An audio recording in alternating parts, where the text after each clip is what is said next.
Government and media almost exclusively blame lack of exercise and sugary foods as a cause of diabetes. But I wanted to talk with an actual expert on the role of diet and diabetes. I went to speak with premier physician, diabetes expert, and researcher, Dr. Neil Barnard. What role does sugar play in causing diabetes? It drives me crazy. Diabetes is not and never was caused by eating a high carbohydrate diet, and it's not caused by eating sugar. The cause of diabetes is a diet that builds up the amount of fat into the blood. I'm talking about a typical meat-based, animal-based diet. You can look into the muscle cells of the human body and you find that they're building up tiny particles of fat that's causing insulin resistance. What that means is the sugar that is naturally from the foods that you're eating can't get into the cells where it belongs. It builds up in the blood, and that's diabetes. I had never heard that meat was associated with causing diabetes. We had always been told that sugar or obesity caused it.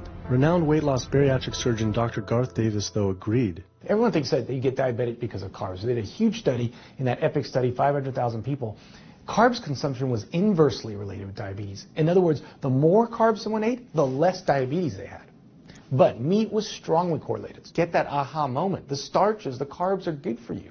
They're not bad for you. This idea that carbs make you fat is utterly ridiculous. Carbs cannot make you fat in and of themselves. We have storage in our muscles and in our liver for carbs called glycogen. So when we eat carbs, we either store it or we burn it. Now, eat fat, that goes straight to your fat. Your body can't turn those carbs into fat unless you're really overdoing the calories. Obesity, it's a death sentence. You're at much higher risk of getting cancer. You're almost certainly going to get diabetes. I mean, no one wants to fat shame, and we all want everybody to be comfortable with our bodies, but this movement to be comfortable with our bodies has made us comfortable with being sick, and that's a huge problem. I go into the hospital and I look around me, people on dialysis, all these sick people, and just about every disease in there is because of what people are eating. Here's the thing.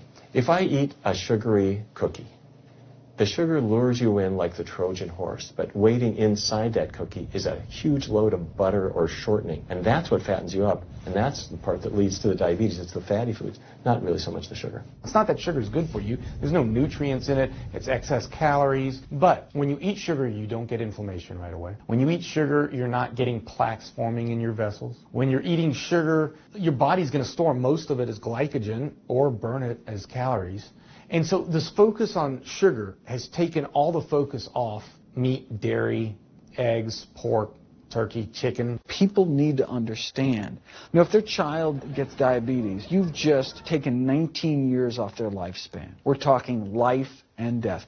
I realized there was so much more about diet and disease that I hadn't ever learned. It felt as if this information had been practically withheld. Processed meat causes cancer.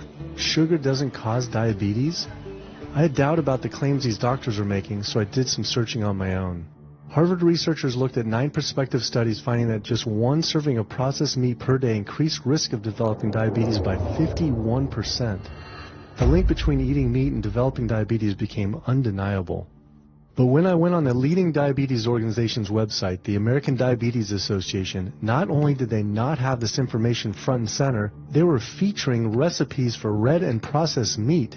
And on their recipes for healthy living, they had bacon-wrapped shrimp?